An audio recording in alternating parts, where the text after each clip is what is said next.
우리의 영적인 영역이 넓어져야 이 말씀을 폭넓게, 이 말씀을 깊이 이해할 수 있게 되는 것입니다. 많은 사람들이 이 하나님 말씀을 육으로 바라보고 육으로 이해하려고 하면 이 말씀이 이해가 안 되지요. 그러나 우리가 영의 지각을 열어서 하나님 말씀을 보게 되면은 성령께서 우리를 모든 진리 가운데로 인도하시기 때문에 밝은 빛 가운데로 우리가 행할 수 있게 되는 것입니다. 여러분, 만방의 신은 헛것이라고 말씀하고요. 만방의 신은 헛것이요 여호와는 천지를 창조하셨느니라. 하나님은 지존 무상하신 분이에요. 절대 지존하신 하나님, 그리고 이 우주 가운데 편재하시는 하나님, 안 계신 곳이 없잖아요. 이 우주 어느 곳에 있든지 하나님은 다 계시는 것이고, 하나님의 그 일곱 영의 그 눈으로 모든 만물을 다 살피시는 분이십니다. 모든 만물이, 만유가 그리스도 안에서 나온 것입니다. 그리스도 안에서 나온 거예요. 그리고 그분을 위하여, 그분에 의하여 창조되었어요. 그렇기 때문에 하나님은 만유보다 크신 분이십니다. 모든 것이 다 그분으로부터 말미암았기 때문에, 그리고 그분은 만유 안에 계셔서 만유를 통치하시는 분이심을 성경이 분명히 밝히고 있다는 것이죠.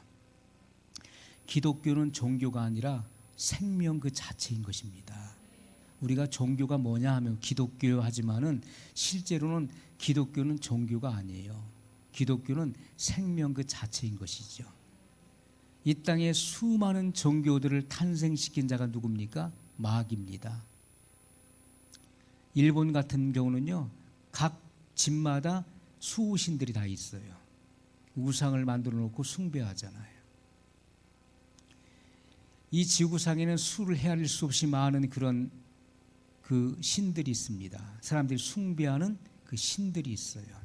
모든 만방의 신은 헛것이라고 말씀하고 있는 것이지요. 사람이 조각해서 만들어 놓고 그것을 마치 자기를 지켜주는 신인 것처럼 거기에 숭배하는 어리석은 사람들이 있어요. 이렇게 눈을 만들어 놓고, 코를 만들어 놓고, 입을 만들어 놓고, 귀를 만들어 놓고, 사람처럼 어떤 형상을 만들어 놓고서 거기에 숭배합니다. 그러나 성경은 분명히 말씀하죠. 눈을 만들어 놨어도 그는 보지 못한다는 것이죠. 입이 있어도 말할 수 없다는 거예요. 그러므로 그러한 것들에게 경배하는 것은, 거기에는 악한 영들이 거기에 와서 그 경배를 받는 것이라고 말씀하고 있습니다. 우리의 씨름은 혈과 육에 속한 것이 아니요 정사와 권세와 이 어둠의 세상 주관자들과 하늘에 있는 악의 영들의 대함이라, 이렇게 말씀하고 있지요. 그러면 이 우주의 이 이층천의 하늘에는 뭐가 있습니까? 어둠의 영역이 있는 거, 어둠의 영역. 하나님은 빛도 짓고 어둠도 지으신 분이에요. 이 어둠의 영역, 그 흑암의 영역에 그들을 가두신 것입니다. 우리는 이러한 사실을 성경을 통해서, 성경의 계시를 통해서 우리는 밝히 우리가 이 말씀들을 열어가는 것이죠. 이것은 성경의 원저자이신 성령님의 조명함이 없이는 우리는 알 수가 없는 것입니다. 육의 눈으로 아무리 성경을 들어봐도 우리가 이 말씀이 이해를 할 수 없는 거예요. 그러나 성령의 강력한 조명을 통해서 말씀의 깊은 영역에까지 우리는 도달할 수 있는 것이죠. 성령께서 열어주시는 것입니다. 그렇기 때문에 이 우주 가운데 수많은 그런 그 타락한 영들이 이렇게 면류관을 쓰고 자칭 임금으로, 왕으로 군림하고 있는 것들을 우리는 말씀을 통해서 조명을 받는 것입니다. 자, 그렇기 때문에 우리가, 마귀는 수많은 종교들을 탄생시켰고 진리를 혼동시키는 것이지요. 진리를 찾지 못하게 하기 위해서 수많은 종교를 탄생시켰다는 것입니다. 그러나 우리가 진리를 알았다는 것은요, 하나님의 무한한 은혜예요. 우리가 진리를 찾았다는 것. 예수님께서 말씀하시기를 진리를 알지니 진리가 너희를 자유케 하리라. 이 모든 어둠의 속박으로부터 우리가 풀려나는 것입니다. 해방되는 거예요. 진리를 깨달을 때, 깨닫는 순간에 그 안에 믿음이 세워지는 것입니다. 진리가 들어가서 그 안에 믿음을 견고하게 세워주는 거예요.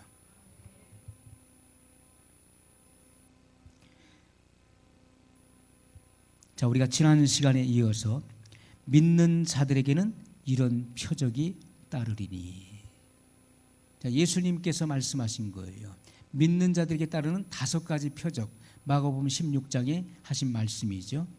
병든 사람에게 손을 얹은즉 나으리라. 자, 예수님께서 말씀하셨기 때문에 우리는 그 말씀에 근거하여 행동하는 거예요. 그것이 뭐라고요? 믿음입니다. 우리가 말씀을 듣지만은 행동하지 않는 것은 믿음이 아니에요. 그것은 지적 동의에 불과한 것이죠. 그러므로 믿는다는 것은 내가 그 말씀에 근거하여 행동하는 것이다. 너무나 간단하죠. 믿음이라고 하는 것은, 믿는다는 것은 그 말씀에 근거하여 내가 행동하는 것, 그것이 믿는다는 말의 의미라는 것입니다. 예수님께서 믿는 자들에게는 이런 표적이 따른다 하셨기 때문에 우리는 이 말씀에 근거하여 행동하는 것입니다. 그리고 병든 자들에게 손을 얹을 수 있는 그 근거는 주님의 말씀에 있는 거예요. 말씀이 그렇게 명령하셨기 때문에 우리는 의심 없이 그렇게 행동할 수 있는 것입니다. 자, 우리가 예수 그리스도를 우리의 구원자로 받아들이고 주님이라고 고백하게 되면 영생을 얻게 되는 거예요. 영생. 그리고 그 가족 안에서의 기능을 시작할 수 있게 되는 것입니다. 자, 우리는 하나님의 가족이에요. 가족. 왜냐하면 하나님의 자녀이기 때문에 그렇습니다. 자, 저에게도 자녀가 넷이 있어요. 그런데 그 아이들과 제가 뭐라고 합니까? 야, 우리는 가족이야 그러잖아요. 나는 아빠고 너희는 내 자녀들이니까 우리는 한 가족이야 그러잖아요. 그것처럼 우리가 하나님의 자녀로 태어났다는 것은 곧 뭘 말합니까? 하나님의 가족이 됐다는 것이죠. 우리가 하나님의 가족이 됐다는 것은 뭘 말합니까? 하나님의 권세를 사용할 수 있는 그러한 특권이 우리에게 주어졌다는 것을 말씀하고 있는 것입니다. 우리는 병든 자들에게 손을 얹는 것을 시작할 수 있는 것이죠. 자, 우리가 구원이라고 하는 이 단어가 그리스어로 소조예요. 예수님께서 가상 7원을 말씀하셨습니다. 십자가에서 7마디를 하셨는데 맨 마지막이 다 이루었다 였어요. 다 이루었다. 이것이 바로 소조, 구원을 말하는 단어인 것입니다. 자, 이 소조라고 하는 말은 치유를 의미하기도 했던 것이죠. 치유. 그런데 이 치유는 육체적인 것이지만은 그러나 결론적으로는 영적인 것입니다. 예수님께서 이 땅에 오셔서 하셨던 일들을 보세요. 우리가 그 사복음서는 예수님의 탄생 그리고 예수님의 그 자라나신 사건 그리고 공생애를 담고 있는 내용들이에요. 그 사복음서를 보게 되면은 예수님께서 무슨 일 많이 하셨죠? 병든 사람을 고치셨어요. 각색 질병을 고치시고 더러운 귀신들을 내어 쫓는 일들을 많이 하셨어요. 그런데 예수님께서 행하셨던 그 치유의 사건, 귀신을 내어 쫓고 그리고 육체의 질병을 깨끗하게 하신 그 결론적인 목적은 무엇입니까? 영적인 것이었지요. 구원에 관련된 것이었습니다.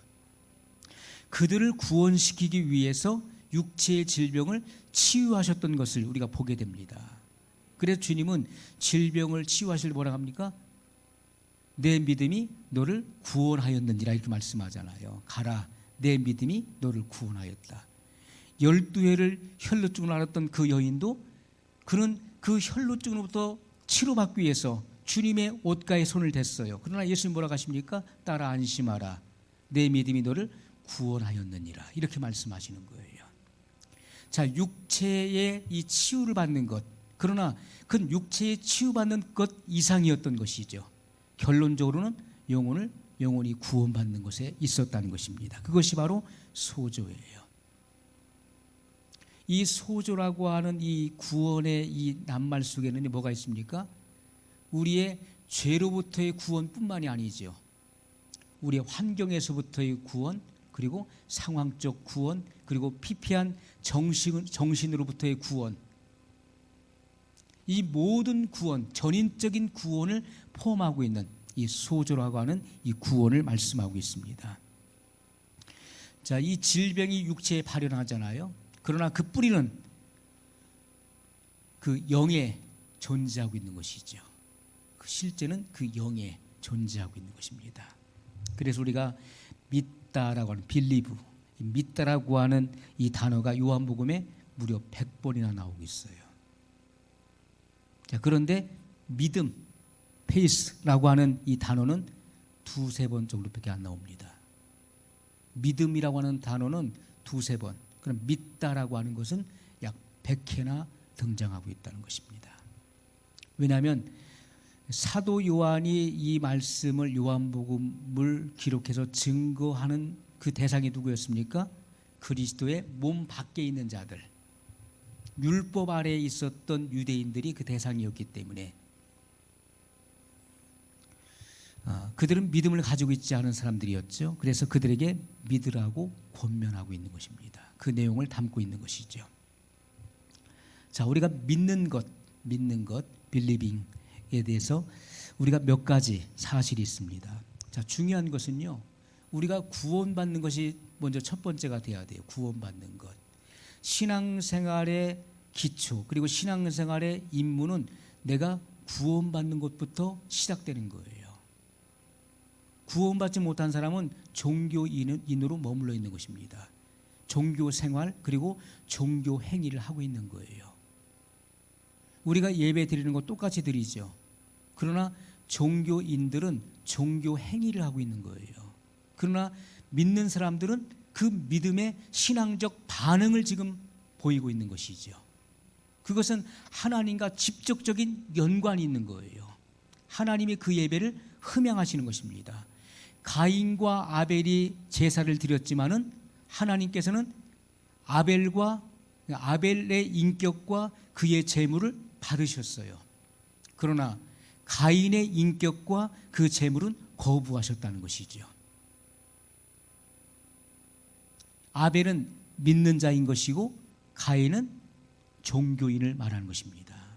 종교인의 종교 행위, 자기 의를 드러내는 그 행위는 하나님 앞에 연락될 수 없다는 것을 분명히 말씀하고 있어요.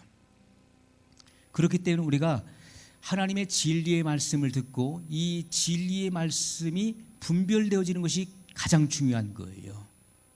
그리고 이 기독교의 진리가 무엇인가를 정확하게 이해해야 되는 것이죠. 그래야 구원받을 수 있는 거예요. 내가 하나님의 말씀의 뜻을 이해하지 못하는데 구원받을 수 있나요? 못 받는 것입니다. 그냥 예수 믿으면 구원받아. 나 예수님 믿었어. 예수님 하나님의 아들이시여. 난 그분을 믿어. 그래서 구원받는 것이 아니라는 것이죠. 예수님이 어떤 분이신가를 내가 이 말씀을 통해서 이해해야 되는 것입니다. 이 구원의 진리를 정확하게 이해하고 그것을 내가 믿어야 되는 거예요. 그래야 구원이 이루어지는 것이죠. 하나님의 진리를 이해하지 못한 사람이 어떻게 구원을 이룰 수 있나요? 있을 수가 없는 일인 것입니다. 그래서 우리가 구원을 받게 되는 것은 구원의 그 진리가 무엇이죠?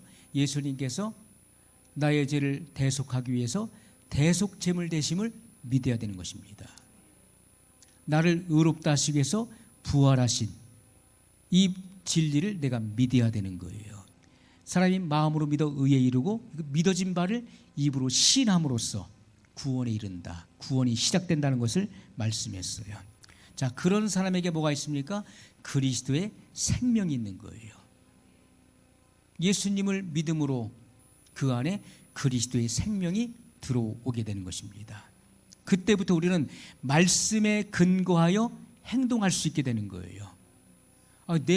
여러분, 내 안에 그리스도의 생명이 없는데 구원받지 않은 사람이 구원받지 못했다는 것은 내 안에 이 말씀을 믿지 못한다는 거예요. 믿지 않는 사람이 어떻게 하나님 말씀에 근거해서 행동할 수 있나요? 될 수가 없는 것이죠. 말씀을 아무리 들어도 그 말씀이 좋은 말씀이라고 이해는 되지만은, 그러나 그 말씀에 근거하여 행동할 수는 없는 것입니다. 말씀을 듣고 행동하는 사람은 믿음이 있는 사람이에요. 구원받았기 때문에, 그 안에 그리스도의 생명이 있기 때문에 내가 들은 말씀에 근거하여 행동할 수 있게 되는 거예요. 믿는 자들에게 따르는 표적과 같이 이 말씀에 근거하여 나는 병든 자들에게 손을 얹을 수 있는 것입니다. 이것은 믿음의 행위를 말하는 거예요. 그럴 때 역사가 일어나게 되는 것입니다. 자, 수많은 사람들이 이런 교리, 각 교파 그리고 각 교단마다 교리가 있잖아요. 자, 교리가 뭡니까? 그 교회에서 가르치는 이치를 말하잖아요. 옳고 그름을 교리라고 그러잖아요. 자, 우리가 그 각 교단마다 교리가 있는데, 이것은 성경 말씀, 성경 66권 속에서 핵심을 뽑아낸 거예요. 그걸 교리로 가르치는 것입니다. 자, 우리 성결교회 교리는 뭐죠? 중생, 성결, 신유, 재림이에요. 사중복음입니다. 이것은 네 겹으로 둘러싸여진 복음. 더 쉽게 말하면은 성경 말씀 속에는 중생도 들어있고 성결도 들어있고 신유도 들어있고 재림도 들어있다는 말씀이에요. 자, 이것은 이 성경의 이 핵심 진리를 증거하는 것입니다. 그런데 우리가 이 교리를 정확하게 이해하고 분별하는 건 중요하지만은, 많은 사람들이 이 신학적 이론이나 잘못된 교리를 받아들여서 거기에 매이고 그리고 길을 잃어버리는 사람들이 너무나 많이 있다는 것입니다. 여러분, 우리가 절대 예정의 교리, 하나님께서 구원받지 못할 자를 예정해 놓으셨다. 그래서 그러면 모든 책임은 누구에게 돌아가는 것이죠? 하나님께 책임이 있는 거예요. 그러면은 왜? 하나님께서는 임의로 구원받을 자와 구원받지 못할 자를 창세전부터 결정해 놓으셨다면은, 그래서 지금 믿고 있더라도 하나님이 구원받을 자로 결정해 놓지 않았다면은 그 사람은 결국은 타락해서 영원한 멸망의 길로 간다는 거잖아요. 그래서 그 절대 예정의 교리는 맞지 않다는 것입니다. 그러므로 우리는 예지 예정을 말씀하고 있는 것이죠. 하나님은 구원받을 자와 구원받지 못할 자를 알고 계시지만은 그렇게 되도록 결정해 놓지 않으셨다는 것입니다. 그러므로 모든 책임은 인간에게 있는 거예요.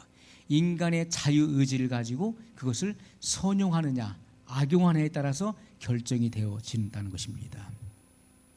여러분, 우리가 사울 왕이 나옵니다. 이스라엘의 초대 왕. 자, 이스라엘의 초대 왕이 있기 전에 이스라엘을 누가 통치했죠? 사사들이 통치했어요. 사사. 그런데 이스라엘 백성들은 왕을 요구했습니다. 왕. 그러면 이스라엘을 통치했었던 그 왕이 누굽니까? 하나님이셨어요. 사사시대에 하나님이 이스라엘의 왕이셨어요. 그런데 이스라엘 백성들은 왕을 요구했어요. 우리도 저 세상 나라와 같이 자기들 백성을 통치하는 사람인 왕을 우리에게 주시옵소서. 하나님 말고 사람인 왕을 달라고 하나님께 요청했던 거예요. 사무엘에게 요청했었죠.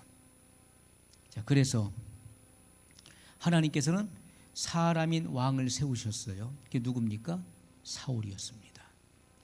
자, 그러면 우리가 사울이 구원을 받은 사람이었나요? 구원받지 못한 사람이었었나요?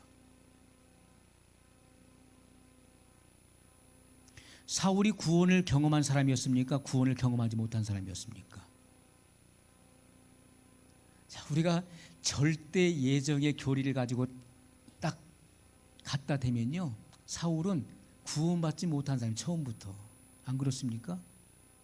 그 사람은 버림받았고 결국 자살했잖아요. 그런데 우리가 성경 말씀을 통해서 이 사울의 생애를 우리가 살펴볼 필요가 있습니다. 사무엘상 10장 말씀, 9장 말씀 먼저 보겠습니다.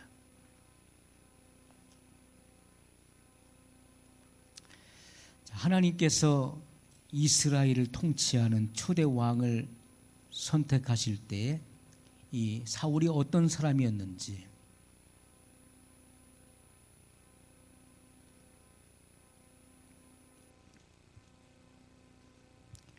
사무엘상 9장 17절 말씀입니다.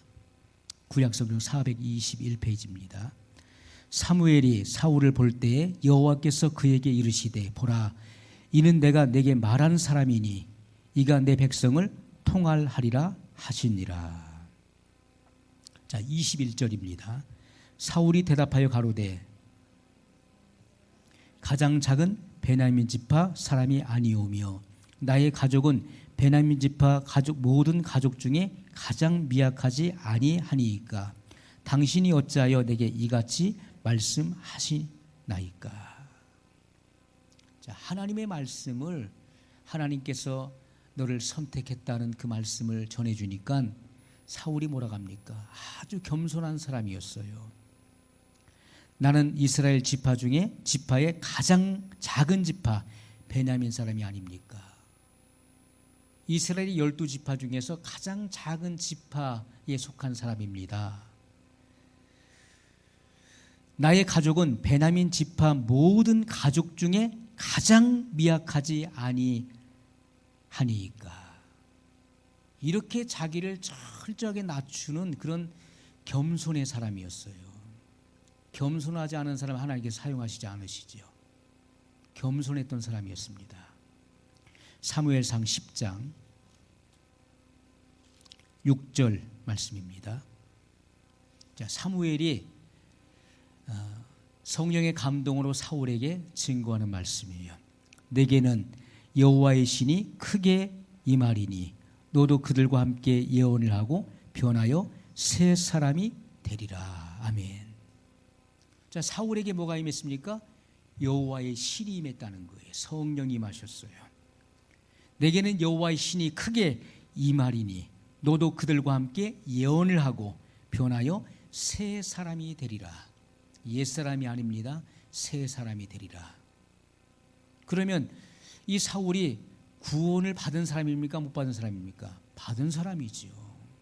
사울은 구원을 경험한 사람이에요. 사무엘상 10장 27절 말씀입니다. 이 사울의 이 성품을 말씀하고 있어요. 사울이 이 변하여 새 사람이 됐다고 아까 성경 말씀하고 있죠. 6절에 여호와의 신이 크게 임하시고 예언을 하고 변하여 새 사람이 된 그 증거를 말씀하고 있어요. 27절 어떤 비루는 가로되 이 사람이 어떻게 우리를 구원하겠느냐 하고 멸시하며 예물을 드리지 아니하니라. 그러나 그는 잠잠하였더라. 이제 그 사울이 40세 왕으로 등극하게 됩니다. 왕으로 등극하게 될 때에 어떤 비루가 뭐라고 합니까? 어떤 비루는 가로되 이 사람이 어떻게 우리를 구원하겠느냐 하면서 사울 왕을 멸시했다는 거예요. 그리고 예물을 드리지 아니했습니다. 저 사람이 무슨 우리 왕이야? 응? 저 사람이 저렇게 베냐민 지파, 이스라엘 지파 중에 많은 큰 지파들이 있는데 가장 작은 지파의 사람이 무슨 왕이 될 수 있느냐? 저 사람이 우리를 구원할 수 있겠느냐? 나는 못 믿겠다. 난 저 사람을 왕으로 인정할 수 없어. 그래서 예물을 드리지 않은 자들이 있었다는 거예요. 그러면 지금 사울은 왕이 됐습니다. 왕이면 권세와 권력을 쥐고 있잖아요. 당장 그 사람을 해칠 수 있습니다. 그러나 사울이 취한 그 태도를 보세요. 뭐라겠습니까? 그러나 그는 잠잠하였더라. 이것이 변하여 새 사람이 된 사람의 성품을 말하는 것입니다. 사울이 변화되지 않았다면요, 당장 복수했을 것입니다. 왕권을 가지고 당장 복수해버려요. 왜? 왕의 명을 따르지 않는, 왕을 따르지 않는 자들은 다 해칠 수 있는 것입니다. 그러나 그는 잠잠했다는 거예요. 우리가 2대 왕이 다윗이죠. 다윗은 어떻게 했습니까? 다윗은요, 자기를 모함하고 시므이라고 하는 사람은 사울 왕의 친족이잖아요. 다윗의 아들 압살롬이 반란을 일으켜서 그가 도망칠 때 시므이가 막 다리를 절면서 쫓아오면서 다윗 왕을 저주하면서 돌로 막 던집니다. 그러면서 다윗을 저주할 때 다윗의 장군이 뭐라고 하죠? 가서 저 자의 목을 칠까요? 라고 했을 때 다윗이 뭐라고 합니까? 놔두어라, 가만두어라. 하나님께서 그를 통해서 내게 말씀하신다. 하나님의 음성으로 들었다는 거예요. 자기의 범죄함으로 말미암아 자기가 이러한 환난을 당하게 됐으니 그냥 두어라. 얼마든지 장군을 명해서 그를 목을 칠 수 있었습니다. 그러나 다윗의 성품은 그를 죽이지 않았다는 거예요. 그것이 변하여 새 사람이 된 구원을 경험한 자의 품성을 말하는 것입니다. 우리가 변화된 사람, 우리가 거듭났다는 것은 새 마음을 받았다는 거예요. 그렇기 때문에 새 마음이 임한 사람들은요, 쉽게 우리가 판단하거나 쉽게 행동하지 않는 것입니다. 심사숙고하게 되는 거예요. 자, 사울은 틀림없이 구원을 경험한 사람이었어요. 이것이 구원받은 사람의 자세예요. 그러나 마귀는 구원받은 자를 가만 놔두지 않지요. 그 구원받은 자를 흔들어 버립니다. 하나님의 택한 자라도 어떻게 해서든지 그를 쓰러뜨리기 위해서 도전하는 것이 마귀예요. 자, 우리가 사울 왕이 어떻게 넘어졌죠? 사울 왕이 어떻게 해서 하나님으로부터 버림을 받게 된 것입니까? 그의 조급함, 그의 하나님 말씀을 믿지 못하는 불신앙, 불신으로 인해서 그는 하나님께로부터 버림을 받게 됩니다. 블레셋이 전쟁을 일으켰어요. 그래서 사울 왕이 군사를 모집했는데 사무엘이 한 말이 무엇입니까? 내가 길갈로 갈 때까지 7일간을 기다리라. 내가 가서 제사를 드릴 때까지 당신은 길갈에서 기다리시오 라고 했는데 7일이 됐는데 사무엘이 오질 않는 거예요. 7일이 되니까 군사들, 백성들이 기다리다가 흩어지기 시작합니다. 블레셋의 군대는 그 숫자를 헤아릴 수 없이 많은데 이제 쳐들어오면은 우리는 꼼짝없이 당할 수밖에 없어요. 그런데 백성들은 흩어지고 있는 거예요. 두려움이 엄습했어요. 야, 이러다 큰일 나겠다. 우리 다 나라가 망하겠다. 이거 어떡합니까? 자기가 사무엘을 대신해서 제사를 드려요. 제사를 딱 드리고 났는데 사무엘이 등장을 하는 거예요. 그때 사울이 뭐라고 합니까? 변명을 하게 되지요. 사무엘상 13장 말씀.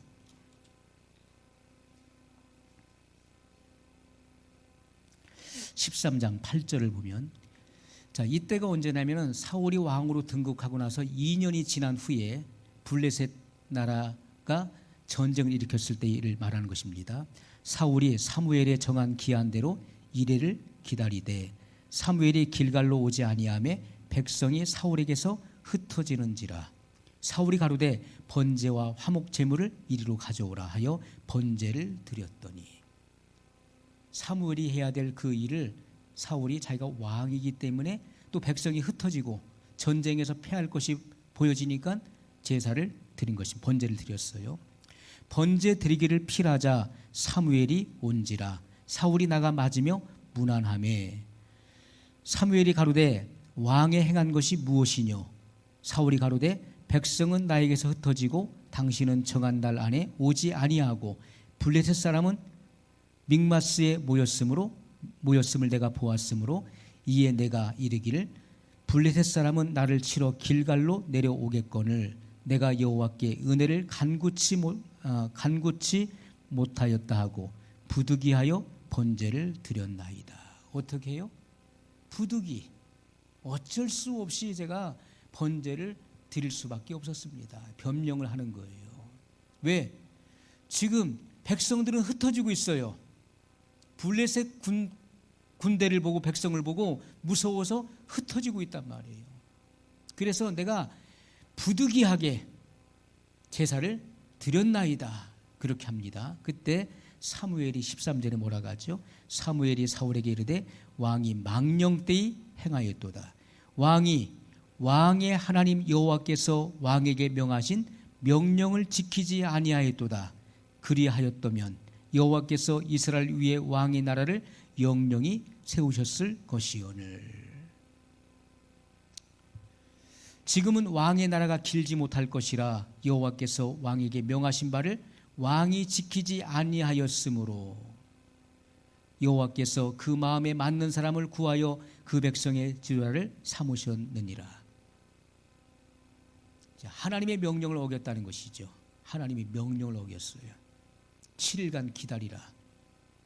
내가 올 때까지 기다리라. 와서 번제를 드리겠다. 사무엘의 입을 통해서 주신 그 말씀이 하나님 말씀이었어요. 7일 기다리라. 어떤 일이 있어도 기다리라는 거예요. 그런데 사울은 하나님의 말씀을 어긴 것입니다. 그래서 그는 아웃된 거예요. 버림을 받았어요. 이렇게 중요한 거예요. 우리는 어떻습니까? 변명을 늘어놓죠. 변명을 부득이하게 어쩔 수 없이. 지금 상황을 보십시오. 이런 상황 속에서 어떻게 제사를 안 드릴 수 있었겠습니까? 백성이 흩어지고 있습니다. 지금 블레셋은 지금 출력 준비를 하고 있습니다. 그래서 내 마음이 조급해져서 전쟁에 질 것 같아서 그렇게 어쩔 수 없이 했습니다. 그러나 사무엘은요, 너무나 단호한 거예요. 사무엘은 그러한 이유와 변명을요 들어주지 않습니다. 왕이 하나님 여호와의 명령을 거역하였으므로 당신의 날은 길지 못합니다. 당신이 여호와의 말씀을 버렸으므로 여호와께서 당신을 버려 왕이 되지 못하게 하였나이다. 손을 긋는 것입니다. 사울이 사무엘을 붙잡고 매달리지만은 소용이 없는 거예요. 하나님의 말씀을 버린 결과가 얼마나 처참하다는 사실을 우리가 깨달아야 돼요. 하나님 말씀을 믿지 못하는 것이 이 불신이 죄악이에요. 이스라엘 백성들이 서너 가지 죄 때문에 그들이 심판받아 엎드려졌는데 그 중에 하나가 뭡니까? 하나님의 말씀을 믿지 못하는 죄였어요. 여호와 하나님께서 모세를 보내어서 출애굽시키고 내가 너희를 적과 꿀이 흐르는 가나안 땅으로 인도하겠다. 그러면 그런 것입니다. 하나님께서 그렇게 하시겠다면 그렇게 되는 거예요. 그들의 상황이 최악의 그런 상황 가운데 도달했다 할지라도 하나님께서 말씀하셨으면 그 말씀대로 되는 것입니다. 그러나 그들은 그 말씀을 믿지 못했다는 것이죠. 말씀을 믿지 못했어요. 말씀을 믿지 못하면 두려움이 엄습하는 거예요. 여러분이 이 풍파많은 세상을 살아가면서 하나님 말씀이 안 믿어진 사람은 가장 불행한 사람이에요. 나는 말씀을 믿고 싶은데 말씀 믿었지 않습니다 하는 사람은 불행한 사람이에요. 그게 사람을 의지하게 되죠. 세상을 바라보게 되고. 그러나 하나님 말씀이 믿어져서 이 말씀에 근거하여 행동할 수 있는 사람은 그 어떤 것도 두렵지 않은 것입니다. 오늘 우리가 말씀대로 말씀에 근거하여 행동하는 사람은 하나님께서 그 말씀이 여러분에게 실제가 되게 하신다는 것입니다. 자, 우리 에베소서 1장 3절 말씀 찾아보겠습니다. 에베소서 1장 3절 말씀.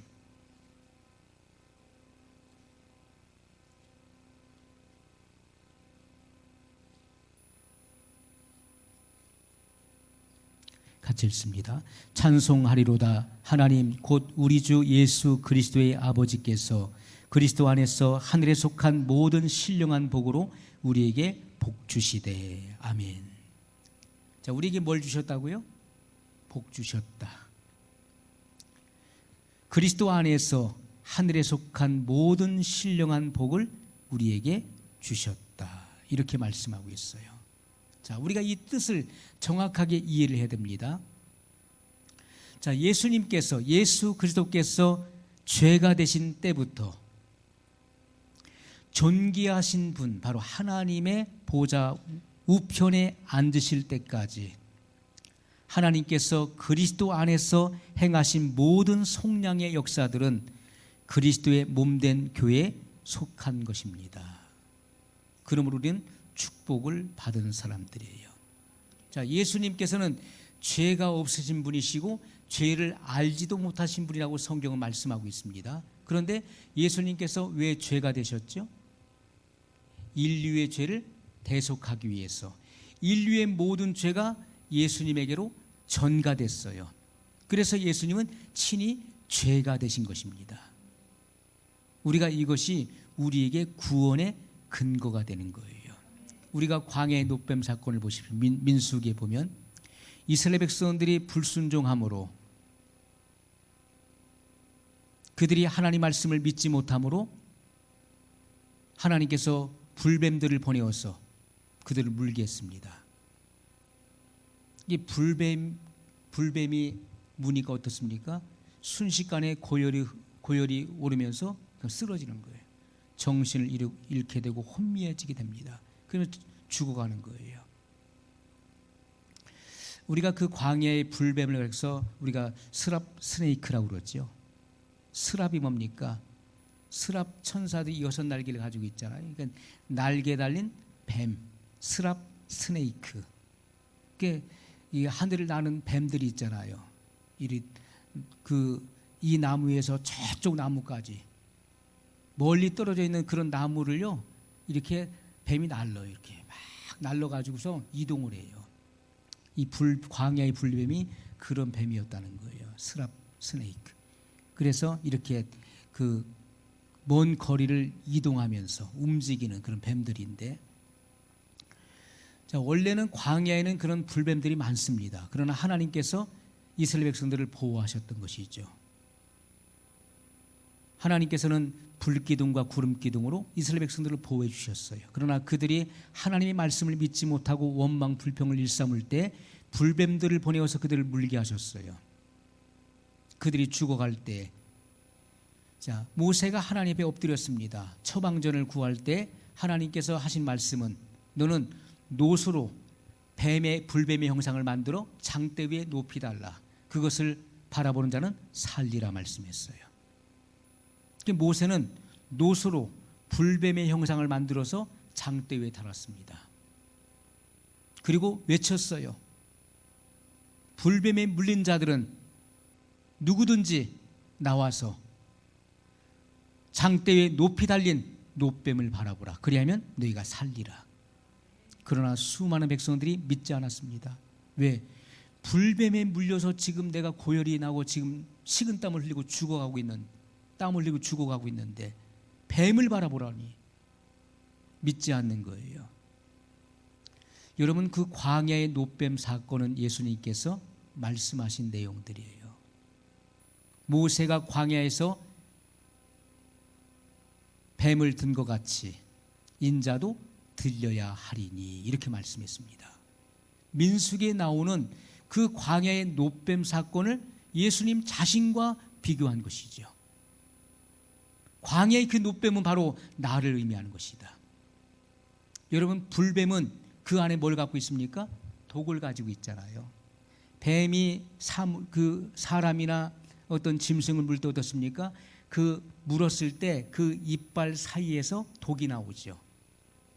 그래서 사람을 물었을 때 그 독이 순식간에 온몸에 퍼져 죽게 하는 것이죠. 불뱀 안에는 독을 머금고 있어요. 그 안에는. 그러나 노뱀은 어떻습니까? 뱀의 형상을 닮았지만은 그 안에는 독이 없는 것이죠. 우리가 뱀은 곧 죄를 상징하는 것입니다. 예수님께서는 죄가 없으신 분이에요.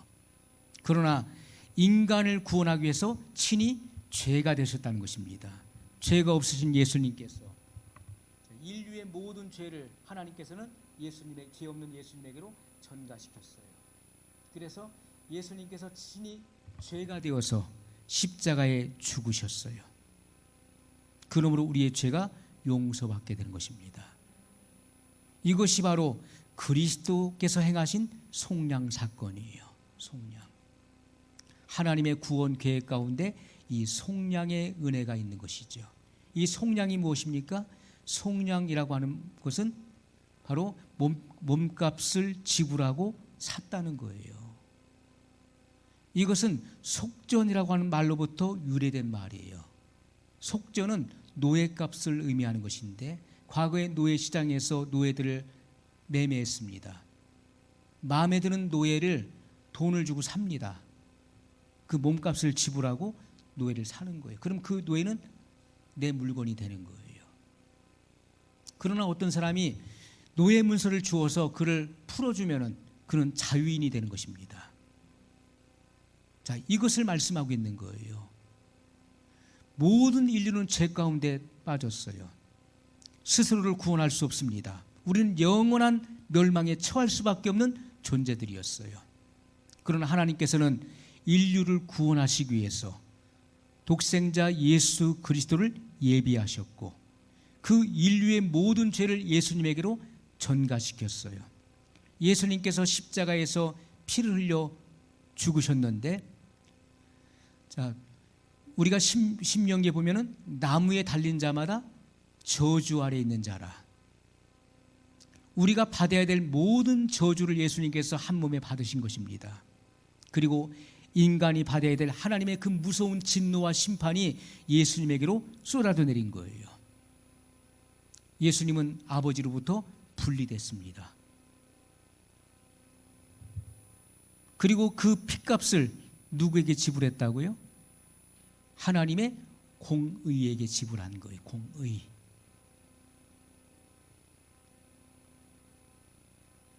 그래서 우리를 이 죄에서 우리를 건져내신 것입니다. 우리의 죄가 없어진 거예요. 그러므로 그를 믿는 자는 무죄 판결을 받는다는 것입니다. 왜? 죄의 용서가 십자가에서 이루어졌기 때문에. 우리가 광야의 노뱀 사건도 그냥 바라보는 게 아니에요. 믿는 마음으로 그 광야의 노뱀을 바라보는데 그것은 누구의 예표입니까? 바로 장차 구원자로 오시는 예수 그리스도의 예표였던 것이죠. 그 말씀을 이해하고 나를 구원하기 위해 오시는 예수 그리스도, 피 흘려 죽으신 예수 그리스도, 장대 위에 달리신 십자가 달리신 예수 그리스도를 믿는 마음으로 바라보는 사람은 구원을 얻게 된다고 하는 진리를 말씀하셨던 것입니다. 오늘 우리들은 이러한 이 예수 그리스도의 이 속량 사건을 우리가 깊이 있게 이해하고 이것을 받아들여야 되는 것입니다. 우리가 할 수 있는 것은요, 내가 주님께서 이루어 놓으신 것을 내가 믿음으로 받아들이는 것 외에는 없어요. 내가 그것을 받아들일 때, 믿을 때 하나님은 그 믿음을 의로 여기신다고 말씀했던 것입니다. 자, 예수님께서는 자신을 위해서 아무것도 하지 않으셨어요. 오늘 우리들은 너무나 이기적이에요. 우리가 구원받지 못한 사람, 변화되지 못한 사람은요, 이기적인 거예요. 그러나 새 마음을 받은 사람들은 이타적인 것입니다. 철저하게 이타적인 거예요. 우리가 새 마음이 임했다는 것은 우리의 가치관과 세계관과 우주관의 변화가 일어난다고 말씀드렸어요. 그 사람은요, 가치관이 달라졌기 때문에 그 이후로부터는 나를 위해, 자신을 위해 살지 않고 하나님의 영광을 위해 살게 됩니다. 이웃을 위해 살게 되는 것입니다. 철저하게 이타적인 사고로 바뀌어지게 되어 있는 거예요. 우리가 구원을 경험한 사람들, 그리고 구원의 은혜 속에 살아가는 사람들을 보십시오. 이기적인 사람들이 있습니까? 없어요. 다 자기 자신을 희생하고 이타적인 삶을 사는 것입니다. 그렇기 때문에 세상에 빛이 되고 소금이 되는 거예요. 그러나 교회가, 믿는 자가, 믿는다는 사람들이 세상으로 지탄을 받는 것은 그들이 변화되지 않았기 때문에, 구원의 은혜를 경험하지 못했기 때문에, 종교인으로 머물러 있기 때문에 세상으로부터 지탄을 받고 버림을 받게 되는 것이죠. 그러나 정말 구원의 은혜를 경험한 사람들, 하나님의 자녀가 된 사람들은요, 이타적인 사고를 갖게 되는 것입니다. 자, 예수님께서도 자신을 위해서는 아무것도 하지 않으셨어요. 자기 이익을 취하지 않았습니다. 내가 온 것은 섬김을 받으려 함이 아니요 섬기려 하고, 도리어 내 몸을 모든 사람을 위해서 대속물로 주게 하기 위해서 왔다라고 말씀하셨어요. 주님은 철저하게 이타적인 삶을 사셨습니다. 아버지께서는 부족한 것이 있으셨나요? 아무것도 없었습니다. 하나님께서 뭐 부족한 것이 있어가지고 하나님을 반역하고 하나님과 원수가 된 인간을 구원하기 위해서 하나밖에 없는 독생자 예수 그리스도를 대신 죽도록 이 땅에 내려보내셨을까요? 뭐가 부족해서요? 하나님께서 뭐가 아쉬운 것이 있어서 독생자를 대신 죽게 만들기까지 우리를 사랑하셨나요? 요한복음 3장 16절에 하나님이 세상을 이처럼 사랑하사 독생자를 주셨으니 이는 저를 믿는 자마다 멸망치 않고 영생을 얻게 하려 하심이니라, 이렇게 말씀하고 있어요. 자, 그를 믿는 자마다, 십자가에서 대속 제물이 되신 예수 그리스도를 믿는 자마다 멸망치 않고 영생을 얻게 하려 하심이니라. 그것이 아버지의 뜻이에요. 예수님께서는 잃어버린 세상에 주신 하나님의 선물입니다. 예수님은 하나님의 선물이에요. 최고의 선물. 인류가 받은, 하나님으로부터 받은 가장 최고의 선물은 예수 그리스도예요. 자, 예수님은 이 땅에 뭐로 오셨죠? 참 빛으로 오셨어요. 참 빛 곧 세상에 와서 비치는 빛이 있었나니, 이렇게 말씀했어요. 예수님은 참 빛이십니다. 그리고 그 입에서 선포되는 그 말씀이 뭐죠? 빛이었습니다.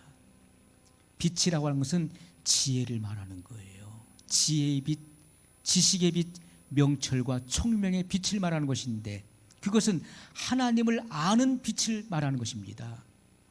예수님께서 이 땅에 오셔서 말씀을 전하지 않았다면 우리는 전적으로 부패하고 타락했기 때문에 하나님을 알 수가 없는 거예요. 우리는 무지하기 때문에 하나님이 누구신지를 전혀 알 수 없을 정도로, 하나님을 찾을 수 없을 정도로 그렇게 전적으로 타락한 인간들이었습니다. 그러나 그 하나님을 알게 하신 분이 누구십니까? 예수님이셨다는 것이죠. 예수님의 입에서 선포되는 그 말씀이 곧 하나님 아버지를 알게 하는 지혜의 빛이었다는 것입니다. 그 빛을 받은 사람들은 어둠 가운데 다니지 않는다고 말씀하고 있잖아요. 그 빛을 받은 사람들은 빛 가운데 행한다, 낮에와 같이 행한다라고 말씀하고 있는 거예요. 우리가 진리를 받아야만 변하여 새 사람이 되는 것입니다. 하나님의 말씀이 우리를 거듭나게 하는 거예요.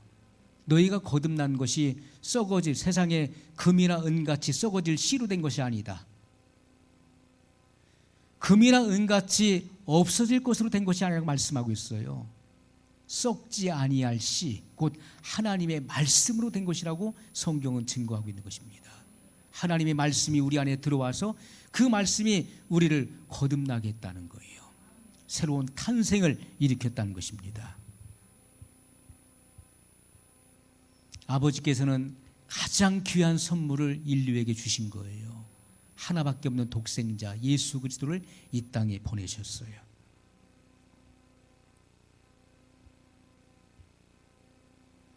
자, 세상은 하나님의 선물을 알지 못했습니다. 자, 예수님께서 빛이 어둠에 빛이 돼 어둠이 깨닫지 못하더라, 이렇게 말씀하고 있어요. 자, 예수님은 참 빛으로 이 땅에 오셔서 비춰주셨는데 어둠이 깨닫지 못하는 거예요. 그리고 오히려 예수님을 대적합니다. 예수님의 모습을 보고 그리고 가난한 가정에서 자라났던 모습들을 본 자들이 예수님을 메시아로 인정하지 않는 거예요. 오히려 대적했습니다. 자, 세상은 자기들이 가진 것, 뭘 가졌죠? 예수 그리스도. 그러나 그들은 그것을 인식하지 못했어요. 하나님은 선물을 주셨는데 그들은 자기들이 받은 것을 인식하지도 못하는 거예요. 그러나 그들은 가진 것입니다. 예수 그리스도께서 자기 땅에 오셨기 때문에 그런 것이죠. 자, 예수님께서 대속 제물로서 하셨던 모든 일은 그 혜택을 입은 각 개인의 사유 재산이 된 거예요. 죄인은 하나님께 구원을 구걸할 필요가 없는 것입니다. 왜냐하면 모든 일이 이미 성취되었기 때문에 그런 것입니다. 주님께서 십자가에서 구속을 완성하셨어요. 우리는 구원을 달라고 울고불고 때를 쓸 이유가 없는 거예요. 왜? 이미 구속이 완성되었고 성취되었기 때문에. 우리가 해야 될 일은 무엇입니까? 그것을 감사함으로 받는 것입니다. 이미 성취된 것, 이미 이뤄 놓으신 것을 내가 받아들이는 것, 그것이 우리가 해야 될 일인 것입니다. 우리는 그것을 받아들이고 감사해야 됩니다. 그러면 나의 것이 되는 것입니다. 에베소 2장 8절로 9절 말씀, 에베소 2장 8절로 9절입니다. 너희가 그 은혜를 인하여 믿음으로 말미암아 구원을 얻었나니 이것이 너희에게서 난 것이 아니요 하나님의 선물이라. 행위에서 난 것이 아니니 이는 누구든지 자랑치 못하게 함이니라. 자, 우리가 구원받은 것은요, 우리의 선행이나 공로나 또 윤리 도덕이나 종교 행위로 된 것이 아니라는 것을 말씀하고 있죠. 우리가 행위로 말미암아 선한 행위를 해서 구원을 받는다면은 우리는 항상 자랑하게 될 것입니다. 자기 자신을 자랑하게 될 거예요. 나는 이런 행위를 해가지고 난 구원받았어. 그러나 누구든지 자랑하지 못하도록 인간의 행위로 말미암아 구원을 받는 것이 아니라는 것을 분명히 말씀하고 있어요. 하나님의 은혜를 인하여 된 것이라. 하나님의 은혜. 너희가 그 은혜를 인하여 믿음으로 말미암아 구원을 얻었나니. 우리는 예수님께서 이뤄놓으신 그 대속의 사건을 내가 단지 믿는 것만으로 구원을 얻게 됐다는 것입니다. 이것이 너희에게서 난 것이 아니요 하나님의 선물이라. 이렇게 말씀하고 있습니다. 자, 그래서 구원은 하나님의 선물이에요. 구원은 하나님의 선물이다. 믿음은 하나님의 말씀에 근거한 행동에서 나오는 것입니다. 믿음은 하나님의 말씀에 근거해서 나오는 행동이에요.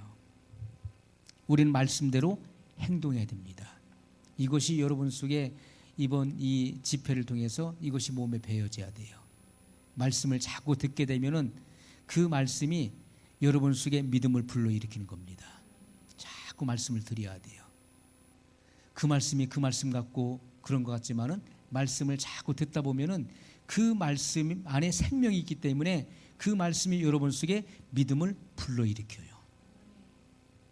그래서 나도 모르게 그 말씀대로 행동하게 되는 것입니다. 그렇게 사라지게 되는 거예요. 그것은 내 안에 믿음을 가졌다는 것이죠. 믿음이 있는 사람은 하나님 말씀에 근거해서 자연스럽게 행동하게 돼 있는 거예요. 그 사람은 영생을 가진 사람이고 그 사람은 하나님의 자녀인 것입니다. 자, 우리가 예수 그리스도를 나의 구원자로 받아들이고 그분을 주님으로 고백하면 우린 즉시로 영생을 얻게 되는 거예요.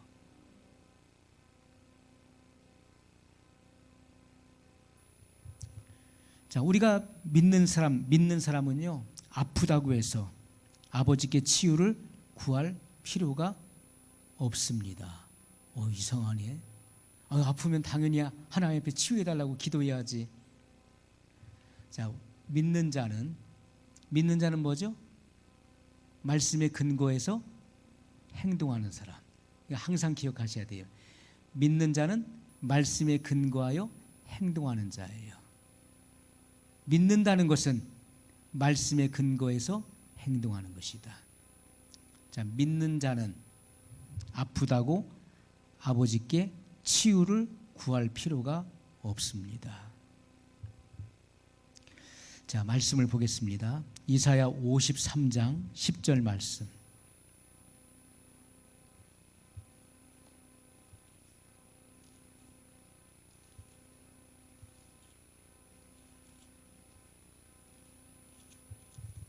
같이 읽습니다. 여호와께서 그로 상함을 받게 하시기를 원하사 질고를 담게 하셨은즉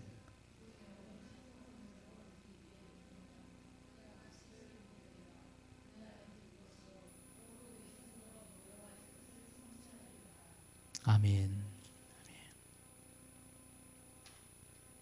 자, 5절 말씀 또 보겠습니다. 그가 찔림은 우리의 허물을 인함이요 그가 상함은 우리의 죄악을 인함이라. 그가 징계를 받음으로 우리가 평화를 누리고 그가 채찍에 맞음으로 우리가 나음을 입었도다.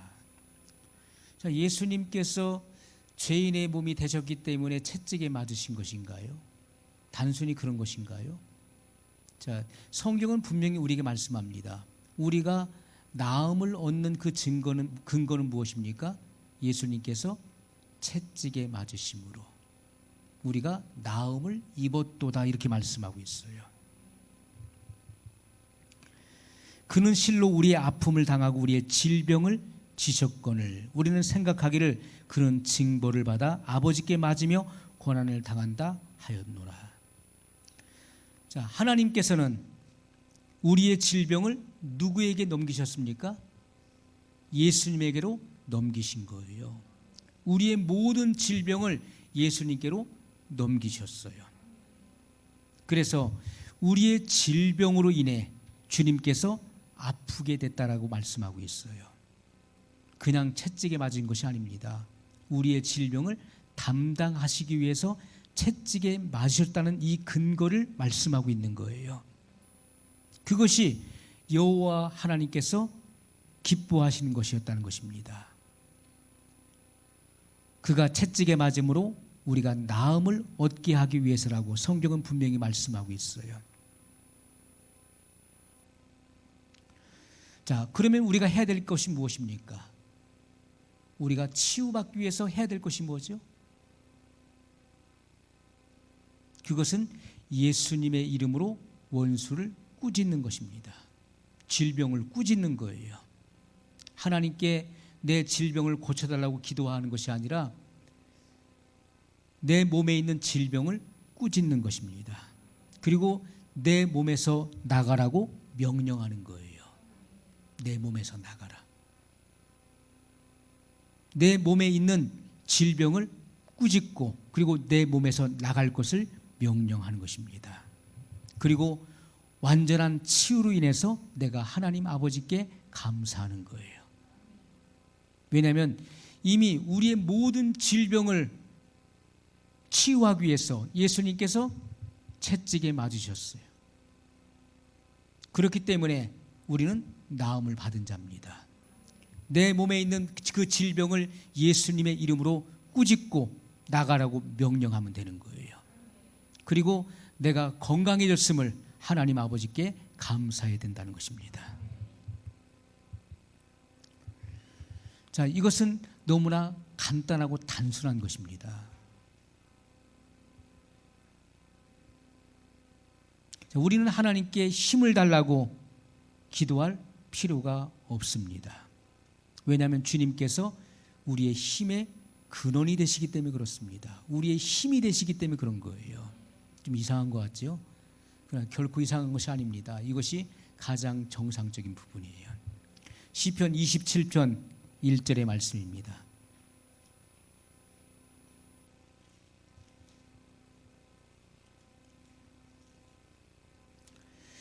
여호와는 나의 빛이요 나의 구원이시니 내가 누구를 두려워하리요. 여호와는 내 생명의 능력이시니 내가 누구를 무서워하리요. 아멘. 자, 여호와는 나의 빛이요 나의 구원이시니. 여호와는 내 생명의 능력이시니 이렇게 말씀하고 있어요. 자, 이것은 지금 누구에게 속한 것입니까? 나에게 속한 것입니다. 여호와는 나의 구원이 되셨습니다. 여호와는 나의 빛이십니다. 여호와는 나의 구원이십니다. 여호와는 나의 능력이십니다.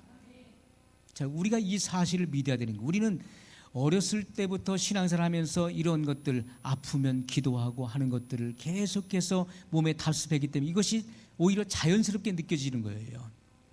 그러나 이미 주님께서 이뤄놓으신 일들에 대해서 우리는 고백하면 되는 것입니다. 고백이 중요한 거예요. 자, 예수님께서는 나의 빛이십니다. 나의 구원이십니다. 나의 힘이십니다.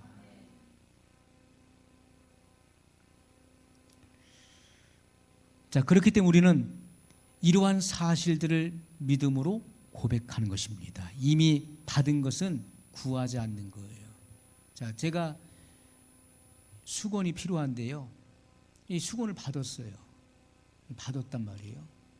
지금 내 손에 쥐고 있는데 수건 좀 주세요. 이렇게 얘기하기를 해요. 수건 필요해요. 수건 좀 주세요. 그런 사람이 어디 있습니까? 이미 받았는데 받은 것을 달라고 하는 거예요. 자, 성경은 우리에게 분명히 말씀합니다. 주께서 채찍에 맞으심으로 너희가 나았다. 너희는 나음을 얻었다라고 말씀하고 있어요.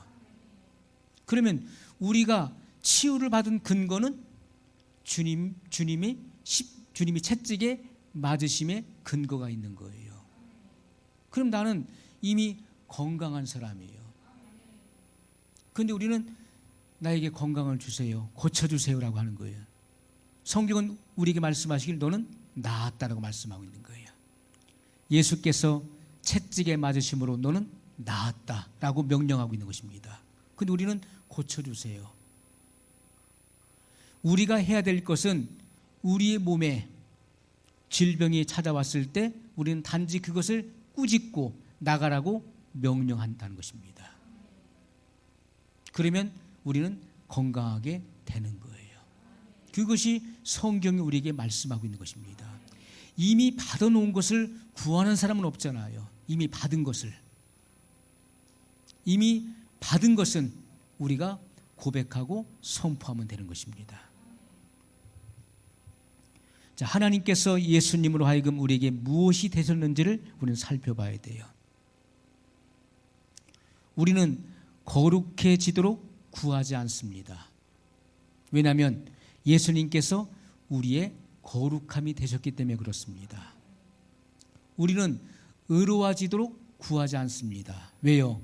예수님께서 우리의 의가 되셨기 때문에 그런 것입니다. 자, 우리는 의로워지려고 해요. 의로워지려고. 내가 의로워지려고 노력을 해요. 그것은 성경을 역행하는 것입니다. 하나님께서 뭐라고 말씀하시죠?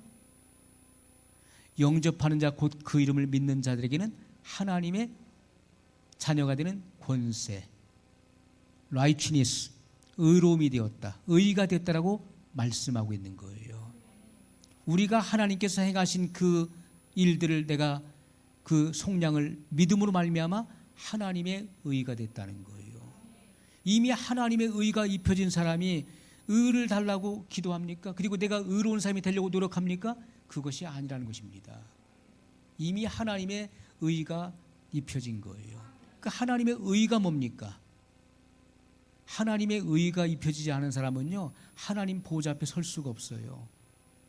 의라고 하는 것은 우리가 죄책감, 죄의식, 열등감 없이 하나님의 임재 앞에 설 수 있는 능력을 말하는 거예요.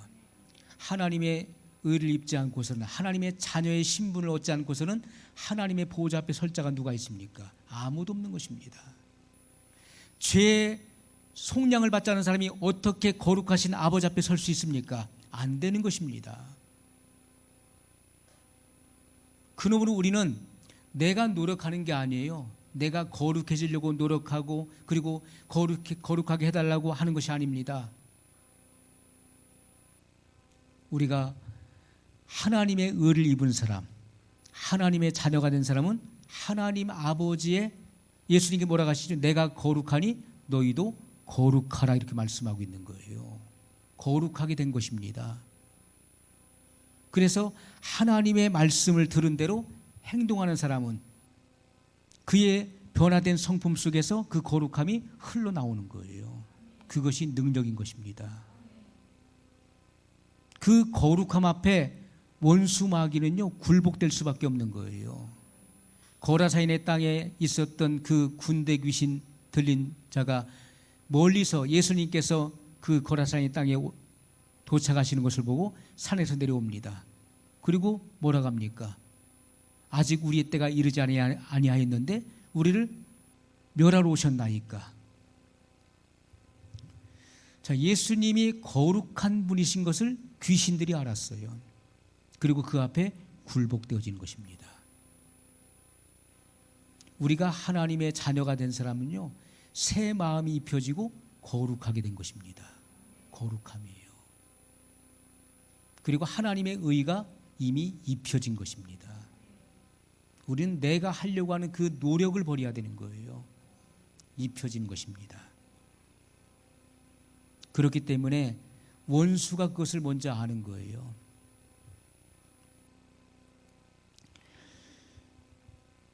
자, 믿는 자는 뭐라겠죠? 우리가 첫 시간에 말씀 나눴습니다. 요한복음 6장 47절에 내가 진실로 진실로 너에게 이르노니 믿는 자는 영생을 가졌나니. 자, 믿는 자는 가진 자예요. 믿는 자는 가진 자예요. 자, 믿는 자에게는 뭐가 있습니까? 영생이 있어요. 자, 내가 믿었는데 영생을 갖지 못했다는 것은 있을 수가 없는 일이에요. 나는 믿었는데 내 안에 영생이 없어요. 그건 있을 수가 없는 일입니다. 성경은 분명히 말씀하고 있어요. 믿는 자는 영생을 가졌나니. 자, 믿음의 그 결과는요, 내 안에 영생을 가졌다는 것을 말씀하고 있는 거예요. 그런데 내 안에 영생이 없다는 것은 그가 믿지 않은 것입니다. 그것은 지적 동의예요. 여러분이 정말 예수님께서 행하신 그 의로운 일을 믿었다면 여러분 안에 영생이 있는 것입니다.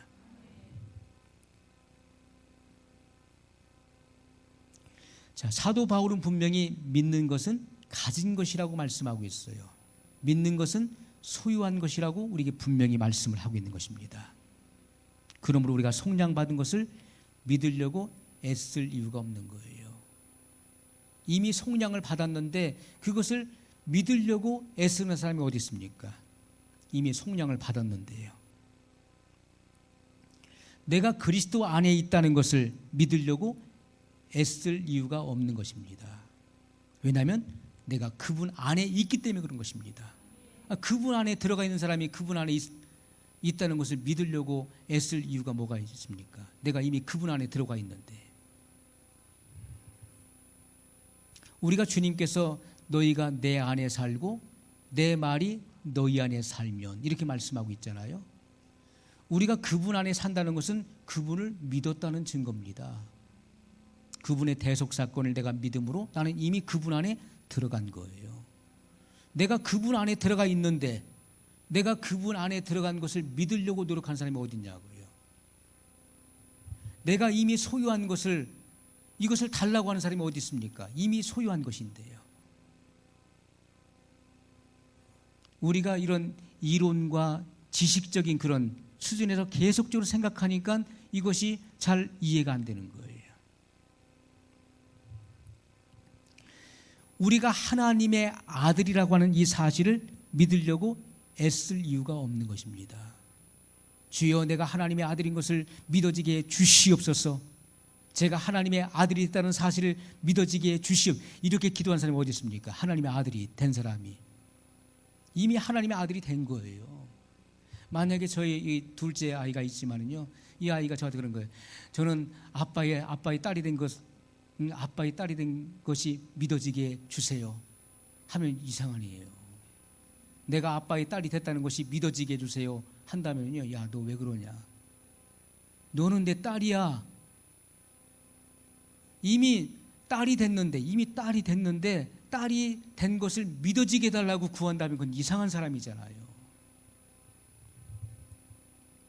왜냐하면 우리는 거듭남으로 인해서, 물과 성령으로 거듭난 사람은 그 영이 재창조된 사람인 것입니다. 이미 하나님의 가족에 속하게 된 거예요. 하나님의 가족이 된 거예요. 하나님의 자녀는 하나님의 가족이잖아요. 자, 우리는 죄가 제거되었다는 것을 믿으려고 애쓸 필요가 없는 것입니다. 죄를 끝내달라고 기도할 이유가 없는 거예요. 왜냐하면 이미 죄가 십자가에서 용서됐기 때문에 그런 것입니다. 우리가 항상 죄인의 의식을 갖게 되면요, 죄를 범할 수밖에 없는 거예요. 사람이 주로 검정색 옷을 즐겨 입잖아요. 이 검정색 옷을 입어요. 그러면요, 내 마음대로 행동하게 돼요. 음식점 가서도 뭐 가운 같은 거 할 필요가 없어요. 왜? 튀어도 표시가 안 나요. 검정색 옷을 입으면. 그런데 이것은 죄인의 의식을 지금 제가 설명하는 겁니다. 죄인의 의식, 나는 죄인이야, 죄인이야, 죄인이야. 나는 어쩔 수 없는 죄인. 나는 죄를 지을 수밖에 없는 죄인이야. 죄악 많은 세상 가운데서 죄를 짓지 않고 사는 사람이 세상에 어디 있어. 다 그렇고 그런 거지. 나는 죄를 지을 수밖에 없는 죄인이야. 이런 사람은요, 마치 검정색 옷을 입은 사람 같아요. 그래서 사람이 다 그렇게 죄를 지을 수밖에 없는 거지 뭐. 죄를 짓고도 그것을 크게 의식하지 않습니다. 양심의 가책을 크게 느끼지 못하는 거예요. 그러나 은혜 의식을 갖고 살아보십시오. 제가 흰 옷을 입었다고 생각해 보세요. 흰 옷을. 그러면요, 음식점 어떻습니까? 옷에 튈까봐 아주 조심조심하는 거예요. 조심조심하고 끌면. 왜? 살짝만 튀어도 눈에 확 드러나요. 죄를 지극히 작은 죄라도 짓는 순간에 예민하게 반응하게 되는 거예요. 내가 죄 졌네. 하나님 마음을 아프시게 해드렸네. 그래서 바로 회개가 나오는 거예요. 그것이 의인의 의식을 가지고 살아가는 사람을 말하는 것입니다. 우리는 이미 십자가에서 우리의 죄가 무죄 판결을 받은 것입니다. 죄를 용서하셨어요. 그래서 누구든지 우리의 구속은 2000년 전에 십자가에서 이루어진 것이고, 그리고 우리의 구원은 현재 이루어지는 것이라는 것을 말씀드렸어요. 십자가의 대속 사건을 내가 현재 믿음으로 현재 구원이 이루어지는 것입니다. 그렇기 때문에 우리는 예수 그리스도를 믿음으로 하나님의 자녀가 되고 하나님의 의가 된 것입니다. 우리는 무죄 판결을 받은 거예요. 로마서 8장 1절의 말씀과 같이, 그러므로 그리스도 안에 있는 자에게는 결코 정죄함이 없나니. 정죄함이 없다는 것이 뭡니까? 그 누구도 나를 죄 있다 판결할 수 없는 거예요. 왜?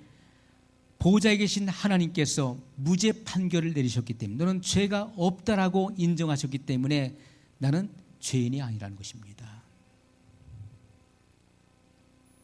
자, 그런데 사람이 예수님을 믿은 후에 죄를 짓나요, 안 짓나요?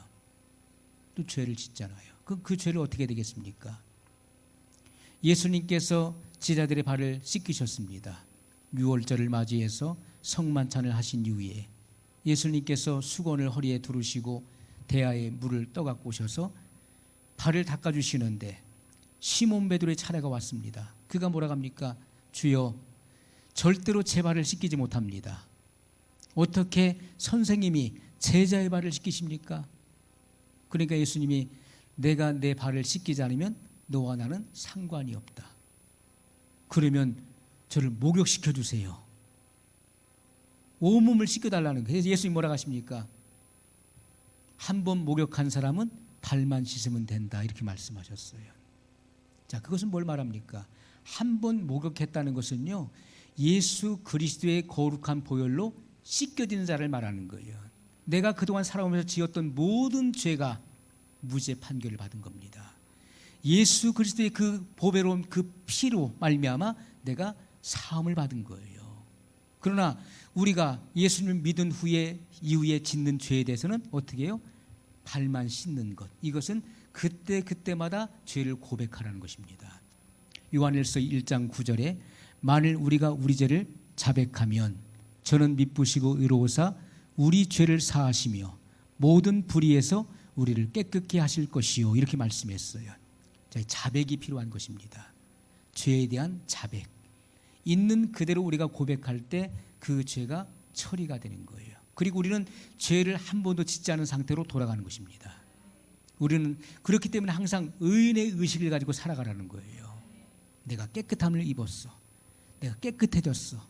나는 흰옷을 입었어. 그렇기 때문에 죄에 대해서 경각심을 갖는 거예요. 죄를 경계하는 것이죠. 세상의 유혹을 경계하게 되는 거예요.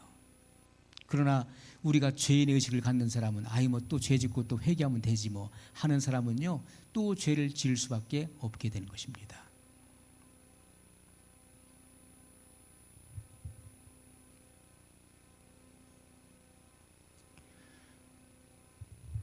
자, 우리는 아버지께 속한 모든 것이 다 우리의 것이 되었어요. 하나님의 자녀는요, 상속자입니다. 우리가 후사라고 하는 말의 그 의미가 뭐죠? 아버지의 유업을 이을 자예요. 아버지의 모든 것을 내가 상속받을 자를 말하는 것입니다. 그렇기 때문에 하나님께 속한 모든 것이 누구의 것이 됐습니까? 나의 것이 된 것입니다. 우리는 예수님의 이름의 권세를 사용할 특권을 받은 사람들이에요. 그리고 아버지에 속한 모든 부유하고 풍성한 모든 것들을 누릴 수 있는 그런 권한을 받았다는 것입니다. 자, 그러면 누가 이렇게 말합니다. 그럼 우리는 뭘 위해서 기도해야 되죠? 기도할 필요도 없는데 뭘 위해서 기도해야 됩니까? 우리는 세상의 수많은 필요를 위해서 기도할 수 있습니다. 자신의 특권을 모르는 사람이 너무나 많이 있어요. 구원받았음에도 불구하고 자기의 특권이 무엇인지 성경을 알지 못하기 때문에 그 특권을 사용하지 못하고 누리지 못하는 이들이 너무나 많이 있어요. 우리는 하나님의 자녀로서 내가 누리고 내가 할 수 있는 일들에 대해 성경을 수없이 말씀하고 있습니다. 내가 하나님의 자녀로서 내게 주어진 특권, 권리, 그리고 행사할 수 있는 능력, 이런 것들의 성경을 말씀하고 있는 그것을 모르기 때문에 행사하지 못하고 있어요. 그냥 단순하게 예수님 믿어서 내가 구원받았어. 그래서 구원받은 사람은 내가 죽어서 천국 갈 수 있어. 이것은요, 그리스도도의 초보도 안 되는 거예요. 그러한 신앙의 관념을 가지고 우리가 일생을 살아간다는 것은 얼마나 불행한 사람입니까? 예수님을 정말 믿어서 그가 구원을 경험했는데, 구원을 경험한 사람이 고작 그가 생각하는 것이 성경을 아는 그 지식이 거기에 머물러 있는 거예요. 예수님 믿으면 죄로부터 구원받고 그리고 죽어서 천국 간다. 너무나 불행한 사람이에요. 우리가 이 땅에서 하나님의 자녀로서의 그런 권리와 권세를 행사할 수 있는 그런 능력을 알지 못하고 신의 성품에 참여해서 하나님의 그 성품을 내 삶을 통해서 드러날 때 하나님의 영광이 드러나는 것인데 그러한 것을 전혀 알지 못하고, 그리고 우리의 씨름은 이 땅에는 혈육이 아닙니다. 정사와 권세와 이 세상의 어둠의 주관자들과 하늘에 있는 악의 영들을 대하는 것인데, 영적인 실체가 있다는 사실을 알고 그리고 교회를 위해서 씨름하며 나라와 민족을 위해서 씨름하는 그러한 전투적인 그런 기도를 하는 특권을 잃어버린다면 불행한 사람이죠. 하나님의 자녀로서의 받은 그 권리가 얼마나 엄청납니까? 그럼에도 불구하고 그것을 하나도 사용하지 못하는 거예요. 내게 총이 주어졌는데 그 총을 쏠 줄을 모르는 거예요. 어떻게 쏘는 방법도 몰라요. 불행한 사람이죠.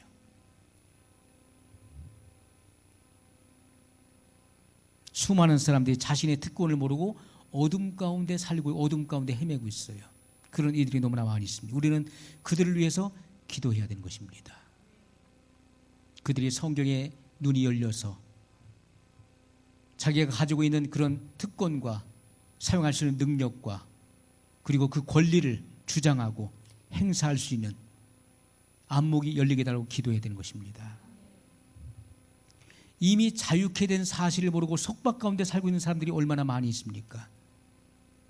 여전히 세상 사람과 별반 다를 바 없이 그렇게 어둠 가운데 살고 있는 이들이 너무나 많이 있어요. 그렇기 때문에 바울을 통해서 열어놓으신 계시가 무엇입니까? 너희는 이 세대를 본받지 말고, 이 세대를 본받지 말라는 거예요. 마음을 새롭게 함으로 변화를 받아 하나님의 선하시고 기뻐하시고 온전한 뜻이 무엇인지 분별하도록 하라고 말씀하고 있어요. 자, 마음의 변화를 받으라는 것은 뭡니까? 그 마음은 마인드를 말하는 것이죠. 하트를 말하는 것이 아니라 마인드를 말하는, 마인드. 이 생각의 변화가 일어나야 된다는, 이 의식의 변화가 일어나야 된다는 거예요. 거듭났음에도 불구하고 자기가 거듭남으로써 주어진 그 권리와 특권을 전혀 모르고 옛날로 돌아가는, 옛날로 이 의식이, 인간은 죄를 지을 수밖에 없고, 인간은 무능하고 약하고, 나는 가난하고 난 병들었고, 이것을 늘 생각하는 거예요. 늘. 그렇기 때문에 신앙의 성장이 없는 것입니다. 어둠 가운데 있는 거예요. 우리는 그런 사람들을 위해서 기도해야 되는 것입니다. 그 권리와 특권을 찾을 수 있도록 기도해야 되는 것이죠.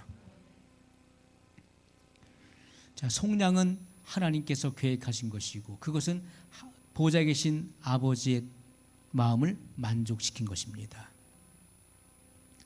그래서 우리는 하나님과 연결된 거예요. 예수 그리스도의 속량으로 말미암아 하나님과 연결되어 있어요.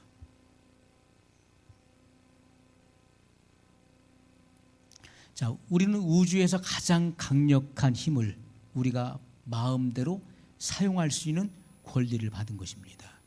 그것이 뭐죠? 너희가 내 안에 살고 내 말이 너희 안에 살면 무엇이든지 원하는 대로 구하라. 그리하면 그대로 되리라 말씀했어요. 이 우주에서 가장 강력한 힘이 뭡니까? 말씀인 것입니다. 말씀으로 만물을 창조하셨어요. 그래서 우리는 이 주님의 권세 있는 그 말씀을 마음대로 사용할 수 있는 권리와 권세를 갖게 됐다는 것입니다. 하나님의 능력이 우리의 유산이 되었어요. 하나님의 능력. 자, 사도행전 1장 8절에 오직 성령이 너에게 임하시면 너희가 권능을 받고 예루살렘과 온 유대와 사마리아와 땅끝까지 이르러 내 증인이 되리라 하시니라 했어요. 자, 성령이 임하실 때 뭐가 임합니까? 권능이 임한다. 성령이 임하실 때 권능을 받았다라고 말씀하고 있어요. 성령이 임한 사람은 권능을 받은 사람이에요. 우리는 하나님의 권능을 마음대로 사용할 수 있게 되는 것입니다. 성령을 받은 사람은 하나님의 권능을 사용할 수 있게 되는 거예요. 자, 그래서 자녀들아, 우리 요한일서 4장 4절에 자녀들아 너희는 하나님께 속하였고 또 그들을 이기었나니 이는 너희 안에 계신 이가 세상에 있는 이보다 크심이라. 자, 너희 안에 계신 이, 우리 안에 계신 이가 누굽니까? 성령 하나님. 세상에 있는 이는 누구죠? 마귀예요. 성령이 우리 안에 내주하는, 내 안에 내주하는 사람은 마귀를 정복할 수 있게 되는 것입니다. 마귀를 이길 수 있는 권능을 행사하게 되는 것입니다. 자, 우리가 그 뿌리가, 나무의 뿌리가요, 흙 안에 있는 수분을 빨아들이죠. 자, 그것처럼 우리의 믿음의 뿌리가 하나님의 힘과 능력을 빨아들이는 것입니다. 믿음의 뿌리가 하나님의 능력과 그 힘을 빨아들여요. 그래서 그 능력을 행사할 수 있게 되는 것입니다. 자, 우리가 이 같은 사실은 아주 단순하지만은 굉장히 중요한 거예요. 오늘 이 말씀이 여러분 속에 이것이 이해가 되어지고 읽혀지고 이것을 여러분들이 실생활 속에서 적용이 되어진다면 놀라운 변화와 역사가 일어나는 것입니다. 우리가 말씀을 계속해서 깊이 있게 상고하고 해야 돼요. 그 말씀이 익숙해지지 않으면 안 되는 것입니다. 우리가 처음에는 어려운 거예요. 그러나 그 말씀을 자꾸 접하다 보면 익숙해져요. 그 말씀이 나도 모르게 믿어졌을 때 그 말씀에 근거한 행동이 자연스럽게 나오게 돼 있어요. 그때 그 말씀은 내 삶의 실제가 되는 것입니다. 우리는 하나님 말씀이 성육신해야 되는 거예요. 성육신. 우리가 예수님께서 나는 하늘로서 내려온 산떡이다. 예수님 자신이 생명의 떡이라는 거예요. 이것이 실제인가요? 아니면 그냥 비유로 하신 말씀인가요? 실제를 말씀하시는 것입니다. 나는 세상에게 생명을 주는 떡이다 말씀했어요. 이 떡을 먹는 자는 살리라, 영생을 가졌다 이렇게 말씀하고 있어요. 그 떡의 실제가 뭡니까? 바로 주님의 입에서 선포되는 말씀을 말하는 거예요. 그 말씀이 생명의 떡이에요. 자, 왜 떡으로 예수님께서 이렇게 말씀하셨을까요? 사람은 육체를 가지고 있기 때문에 육에 속한 사람은 육에 가까운 거예요. 그렇기 때문에 우리는 음식을 섭취합니다. 음식을 먹어요. 그래 살아요. 그 음식을 먹어야 거기서 에너지가 나오는 거예요. 그리고 그 음식은 중요한 영양분은 내 살로 가고 피를 만들어요.